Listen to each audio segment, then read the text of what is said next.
Hello my friends, I am Mini Pride from Milk and Cookies Total War, and today we will be taking the plunge into Azeroth with a new mod for Medieval 2 called Warcraft Total War. That's right, the world of Warcraft has made its long-awaited journey to the battlefields of the Total War series, and Sylvanas Windrunner, the Banshee Queen, Warlord of the Horde, and Dark Lady of the Forsaken will lead her undead legions into battle against the human kingdom of Stormwind.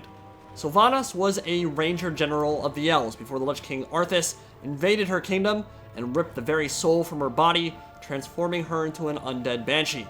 She eventually broke away from the Scourge and founded her own army of sentient undead, a far cry from the mindless automatons of the vampire counts, and they forged a new kingdom in the catacombs of a dying city. In the deserts of Tanaris, the Banshees, Death Knights, and Undying Legions of the Forsaken marched to battle against a kingdom who hates them, who remember all too well the terrors the Scourge unleashed upon their brethren all those years ago. This is Warcraft Total War, another fantastic reminder of the work modders do for the series, and an opportunity to bring yet another vibrant fantasy world to life. So, much like Warhammer, one of the first things we should do is take a step back and divorce ourselves from the concepts of good and evil in the world of Warcraft. Although we are rocking with a bunch of spooky, scary undead, and our opponents are clad in their resplendent white and blue armor and pompous chivalry, both sides have committed atrocities, and both have very good reasons for what they do. But today, doesn't matter what the warriors of Stormwind have to say, we're going to put them in the ground all the same. Death Knights provide some seriously powerful heavy cavalry out on the flanks, multiple HP, pretty badass and over-the-top armor as befitting of the style of Warcraft, and some dismounted Death Knights as well, with armor and a big effing sword. We got Banshees, elven women murdered during the fall of Kalimdor. They'll provide some devastating eldritch magic from range, and the Queen herself, Sylvanas of the Windrunner family, with long-range armor-piercing arrows and missile damage of 14 on that unit. Not much can withstand repeated volleys from her bodyguards' bows. And across the desert march the armies of Stormwind, under the command of J-Bob's Shenanigans, and also known for their love of completely over-the-top and ridiculously oversized armor. Crossbows, sword and board rank and file, pikemen, and the Paladins of the Holy Light form the vanguard, imbued with the benevolent powers of the universe and holding strong against demon and undead abomination alike. While the Stormwind Cavaliers will be able to trade blow for blow with Forsaken Death Knights off the charge and in close quarters fighting. Quintessential Warcraft style right there. They're amongst the best knight units in the game, and without question, one of the most dangerous units in the entire Stormwind arsenal are the Mounted Paladins, riding griffins into battle. As you'd expect, a little bit janky looking while they fly and when they charge, but again, Medieval 2 came out more than a decade ago. Not exactly designed to have units with wings flying around, but all things considered, function pretty damn well. And their charge and survivability are pretty terrifying, so we'll have to be very cautious around them. We've got some human knights, a cannon, a mortar battery, and you saw the priests of the Holy Light there for a second.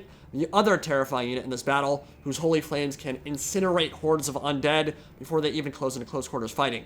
So the Forsaken have their work cut out for them, but lots of strong units on both sides, and important to remember that the undead are unbreakable, which is incredibly potent when you think about Total War. The ability to just not rout, to not care about morale whatsoever, is a pretty big deal. So we have some undead trolls just to soak up some fire in the front ranks, and they're just arrows from the Dark Queen's quiver. They must be expended if the Forsaken are going to win this battle. Very cheap, they'll be amongst the first into the meat grinder, but the Griffin Shot Cavalry are on their way in, and we don't have a ton of spears, so they're kind of just going to have to bend over and take it early on.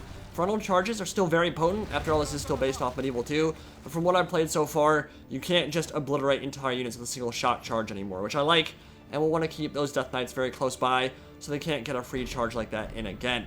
Saw some of those meat wagon catapults getting some shots in as well. They're meant entirely for morale damage, which I didn't know beforehand. So this artillery battle is going to be a little bit pointless because his cannons are doing damage to all my undead troops, and I'm not really doing anything to him except lowering his morale, but that doesn't matter if I'm not fighting in melee. They're not just going to automatically rout when they get hit once or twice by that. So a little bit pointless, but again, another cycle charge from the Shot Cavalry, or they were thinking about it, decided not to, and pretty soon here, we are basically just going to have to move up and go for the engagement because we can't just stand around and get plucked apart by all these frontal charges from the Griffins and from all these human knights that are coming in as well. And the mortar and the cannon crew that's also on the field. So Griffins tied down by the Black Knights for right now, the Death Knights, but Human Knights charging forward directly into the front of the sword and board undead warriors, and not a fantastic charge. You can see they don't have a massive amount of mass. They're not actually going to punch through that infantry particularly well. If that was Medieval 2, you would have seen an entire infantry formation just disappear. And in this case, it got some kills for sure. We didn't do a lot of damage to them, but didn't massively destroy me either. But Stormwind is being very aggressive with their horsemen early, and these Cavaliers are another tier entirely compared to the Knights on the other flank. Banshees getting some nice Eldritch energy into them before the Death Knights' lances find a new home. And they might have a hard time winning that engagement, but they have multiple HP, so taking them down will be a pretty tough task. Over on this side, more Human Knights charging forward, getting a slight downhill charge into the Death Knights, but we should definitely crush them over here as more of the undead Forsaken move up and get into the flank of those cavalry. Should be able to overwhelm them. Griffins waiting in reserve for now, more Eldritch energy being shot into the back lines, and they will see this opportunity to charge forward, get a really nice one into the center of the Death Knights as the entire horde of Forsaken move up, and we will get a big melee engagement here. Very defensive position for the humans right now, and I like how J-Bob's playing a lot. He's being super aggressive, microing a lot at the same time. Another Stormwind Cavalier charge. That will be pretty devastating, honestly. Again, an entirely different kind of charge compared to the Human Knights. They're going to reap a terrible toll if they're able to continue cycle charging like that. But Death Knights pushing up. They will get around the flank alongside 2 or 3 Forsaken undead, and they'll try to overwhelm that right flank here. But we've got more and more meat wagon shots arcing into the front ranks, and just an epic overhead view of the battlefield as these two armies clash. Trolls slamming home into an immovable shield wall, and shifting over to the left flank, Paladins knocking over their own men with impunity. And you've got this putrid miasma choking the battlefield. You can imagine the corpses thrown by those catapults. Don't smell too nice. Fierce fighting all across the front, and priests of the holy light making their presence felt, incinerating anything that magic touches, swallowing units whole with napalm. Maybe not so benevolent after all, and those Death Knights are noping the hell out of there. They want none of that action, boss. Over on this side, Cavaliers still just cycle charging over and over again. Very hard to kill multiple HP cavalry with that high armor, and Sylvanas Windrunner ready to get some armor-piercing shots into them as soon as she can. With a bunch of those meat wagon shots still arcing overhead, still trying to imbue those morale penalties, and the Priest of the Holy Light still unleashing all that fire damage. That is doing so much work against the undead who tried to make it around the flank. And there were a bunch of units that did, and now it seems like only a handful of them actually made it into the back lines here. Making it into the crossbows for now, but they will protect those Priests of the Holy Light. Make sure they don't get swallowed up in melee. And we've got heavy cavalry fighting out on the right flank. Huge melee fight in the center, and Griffins and Death Knights fighting, and Griffins will win that. As good as the heavy cavalry for the Forsaken are, Griffins are just too strong. The Paladins are too strong there, and I imagine they're quite good at killing undead as well. It's kind of what they're designed to do. Big charge from the Cavaliers, big charge from the Death Knights coming in, and they're just gonna cycle charge with impunity. A few of them will go down here, but they'll be able to disengage relatively easily as more of those undead soldiers wait in reserve, waiting to slam into the shield wall, or if they're smart, get all the way behind it. And remember, they are sentient. They can think for themselves, so they don't need Sylvanas to be the necromancer to keep them moving in the right direction. They know what they're doing. But it's a very even infantry fight right now. Just a slog. Neither faction budging an inch, and it might very well come down to whoever's cavalry gets into the rear first and starts lining up those hammer and anvils. And that cavalry engagement right there will be very important. Not even sure who will win that, honestly. Banshee Queen has started sniping down those crossbows, making sure they can't imbue their long-range damage. And you don't want to leave crossbows on the field in any Total War game. They're pretty much invariably armor-piercing, and they always do a lot of work. If you let them just sit there. And speaking of doing work, those Priests of the Holy Light are kicking some serious undead ass right now as the Banshee shots arc overhead. And yeah, they're ripping up those crossbows too. It seems like each one of those shots only kills a single model, but they fire very quickly, and they have pretty decent range as well. I was pretty sad about this part. I switched to fire arrows. I really wanted the Sylvanas Windrunner's unit, her fire arrows, to be some kind of magical attack that does a different kind of thing, but it's just Medieval 2 fire arrows. A little bit boring there. Would have liked to see some kind of special effect. Not going to happen. And pretty much all the flanking units here, the halberdiers especially, they're dead, literally. I mean, they were undead, and now they're just gone from the field. The fire has just burned them out. And in the center, we still made no headway whatsoever. The soldiers trying their best to punch through with these paladins and their two-handed hammers, the elite armored badasses of Stormwind, just smashing the undead aside with their two-handed hammers. And it's tough. Griffins in the back lines now, and that can be a serious issue. They're into the Banshees, but they are deceptively tanky. They do have 3 HP. Mounted Paladins have been a terror on the battlefield so far. So tough to bring down. Yet there are a couple things that can cure that. Some green fireballs from the ladies with the big hair, or some point-blank shots from the HBIC, and that 14 missile damage can whittle down even the toughest of enemies, and a full volley will bring down one of those units. As more of the Liches come back, their two-handed swords, their Zweihanders, they're very vicious-looking blue swords, and try to close in, but the Griffins will pull out in time as the Mortar and the Great Cannon continue to fire into the melee scrum. And this is one thing that Medieval 2 and its mods offers over a lot of other Total War games. Their infantry fights can be very long, very grindy, but very meaty. It feels like there's a lot of mass, a lot of weight behind those infantry engagements, and it's pretty fun to watch. As we got the Griffins getting a charge into Sylvanas Windrunner herself, she needs to be very careful. She does not have multiple HP. Well, I think the general model herself does, but the rest of the unit does not. As oh my god, Banshees doing a lot of damage here, and those Griffins made a mistake going after Sylvanas while the Banshees were still around. Because yeah, those green Eldritch shots did so much work, but another charge here, and that should be more than enough to finish off the majority of the unit. That first charge didn't do anything because they had 3 HP, but it got rid of the rest of it. And now, yeah, they got destroyed off that charge. Sylvanas needs to start doing some work. You can see her right there at the edge of the screen. She needs to start shooting in and make sure those Griffins go down, or they'll be able to get some big hammer and anvils off. And that could be really, really bad for the Forsaken here as we move into the later stages of the game. Meat Wagons doing absolutely nothing right now. I don't even know if they've made an impact on this battle whatsoever, but the Priests of the Holy Light have, and they are just burning anything that gets into the back.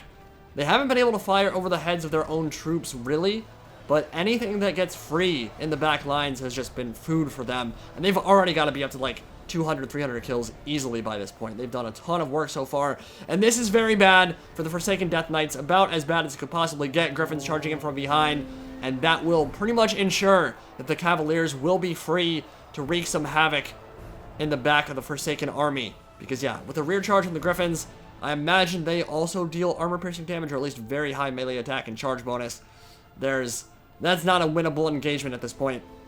But the Windrunner will try to get some ranged firepower into those high-value targets.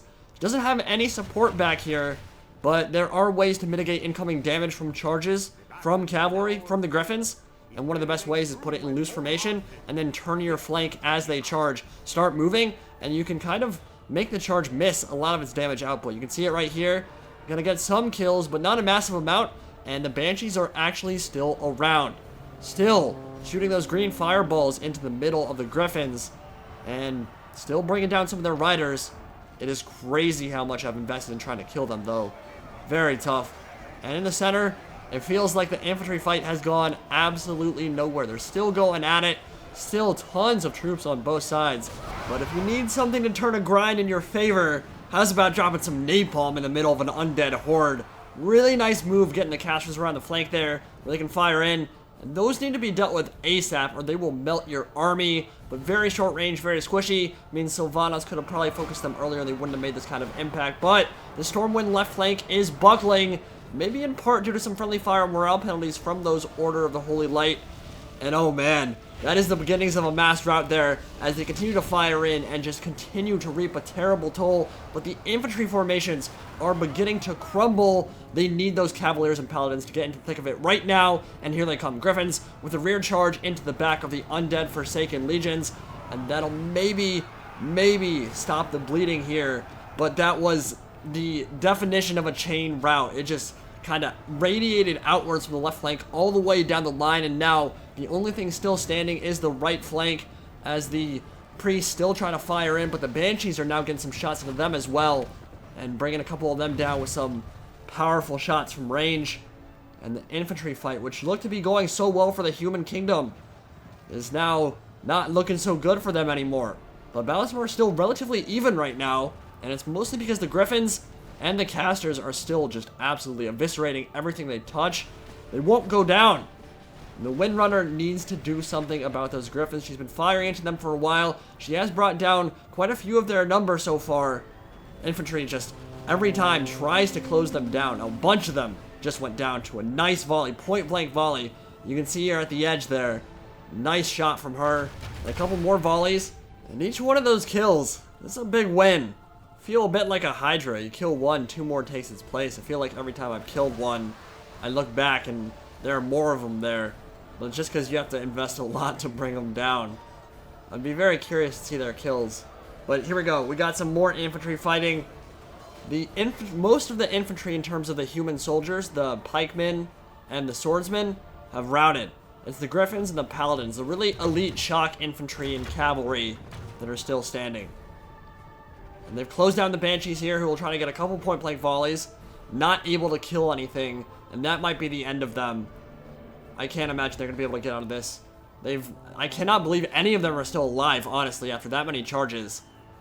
It can be very annoying to have to charge spellcasters that much to actually kill them. Thankfully, the banshees don't actually do a insane amount of damage in terms of DPS. They seem more to be single target killers than they are just massive AoE murderers like the Order of the Light casters are. But we've got undead soldiers dealing with the paladins, the remnants of them. Balance bar has shifted towards the Forsaken here. This is not over though. Final desperate heroic charge from the Cavaliers, and the Banshee Queen says nope. Good night, sweet prince. Point blank volley. Arrows find their mark. Not a single knight makes it into combat. Gorgeous way to shut them down with the point blank volley there. That was really fun to watch. And the Cavaliers are off the field. And with the death of their mobility, that spells a lot of problems for Stormwind, as a few paladins make it in to the Death Knights. None of the Forsaken cavalry is left on the field, but it doesn't matter. They've got some infantry, some high tier infantry, those two-handed swords, scything through the rest of those paladins, and there's not much way back into this for the human kingdom here, barring some miracle. Sword and Board making their last stand here, and they're gonna rout. And the unbreakable units for the Forsaken have played a huge role in this one, even though so many of them went down. I think like 92-93% of the army is dead at this point. It hasn't mattered, because they don't rout. They've fought to the end, and here, the general tries to charge into Sylvanas, and nope, good night to you as well. And with the death of their general, also marked by the Dark Lady's keen eye, that should be all she wrote. A brutal end to the Legions of Stormwind, and a great victory for the Forsaken and for the Horde. Just a handful of them left now. So yeah, I will say, this mod is super rough around the edges right now, as it is in beta. Lots of people I know can't even play the game without crashing, like at all. They're just like, you load up a battle and you crash right away. So I would love for them to get on that and fix that problem. Lots of models are super low res compared to other Medieval 2 mods, and the whole experience does need a lot of work. But I've had quite a bit of fun in the battles I've played so far. There is a lot of variety here, and especially if you love the Warcraft universe, it's definitely worth giving a shot. And as long as the mod team is dedicated to their work like the Beginning and the End Times team has been, or Third Age Reforged, like some of those other successful mods, I imagine it'll get to a very good place. Just gotta be patient. The core that's there is pretty enjoyable, which is always a good sign, because if the core gameplay isn't fun, no one's gonna want to play your mod, right? But yeah, I've had fun with it so far, and now we're gonna watch the Banshee Queen and her Forsaken Rangers get a few more brutal close-range volleys to seal the deal. Put the nail in the coffin of the humans. Also curious, what did you guys think of the Warcraft movie? I'm not heavily invested in the lore myself. I don't know a massive amount about it. So I thought it had a few redeeming qualities, but overall, didn't think it was very good. But I had other friends who know the lore super well, who loved all the nods it made to the source material, and they felt like it was a labor of love. So, I'm curious what you guys thought about it. Game did crash at the end of the battle, unfortunately, so we won't be able to see the stat screen. I can imagine the spellcasters for Stormwind got an obscene amount of kills. Sylvanas probably not a massive amount, but she killed a lot of elite units, which was really important. She made a big impact in this battle. And the Cavaliers probably got quite a few kills as well. So, hope you guys enjoyed this look at Warcraft Total War and my Dark Lady. Tips Fedora, Indie Pride, signing out for now.